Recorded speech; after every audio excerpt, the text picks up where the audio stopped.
తమిళనాడు ముఖ్యమంత్రిగా విజయ్ ప్రమాణ స్వీకారం చేసిన కొద్ది గంటల్లోనే వందే మాతర గీతం విషయంలో పెద్ద వివాదం తలెత్తింది. సాధారణంగా తమిళనాడు ప్రభుత్వ అధికారిక కార్యక్రమాల్లో పాటించే ప్రోటోకాల్కు భిన్నంగా ఈ కార్యక్రమంలో గీతాలను ఆలపించడమే ఈ వివాదానికి ప్రధాన కారణమని తెలుస్తోంది. తమిళనాడులో దశాబ్దాలుగా ఒక సంప్రదాయం కొనసాగుతోంది. ఏదైనా ప్రభుత్వ కార్యక్రమం రాష్ట్ర గీతం తమిళ్ తాయి వజ్జుతో ప్రారంభమై జాతీయ గీతం జనగణమనతో ముగుస్తుంది. అయితే మే 10న జరిగిన విజయ్ ప్రమాణ స్వీకార వేడుకలో ఈ క్రమం మారింది.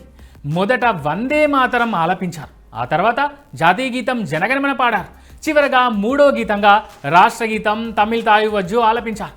రాష్ట్ర గీతానికి ప్రాధాన్యత తగ్గించి దానిని మూడవ స్థానానికి నెట్టడంపై ప్రతిపక్ష డిఎంకేతో పాటు టీవీకే మిత్రపక్షాలైన సిపిఐ, వీసీకే వంటి పార్టీలు తీవ్ర అభ్యంతరం వ్యక్తం చేశాయి. ఇది తమిళ అస్తిత్వాన్ని అవమానించడమేనని విమర్శలు వచ్చాయి. ఈ వివాదంపై విజయ్ పార్టీ తమిళగ వెట్రి కజగం వివరణ కూడా ఇచ్చింది.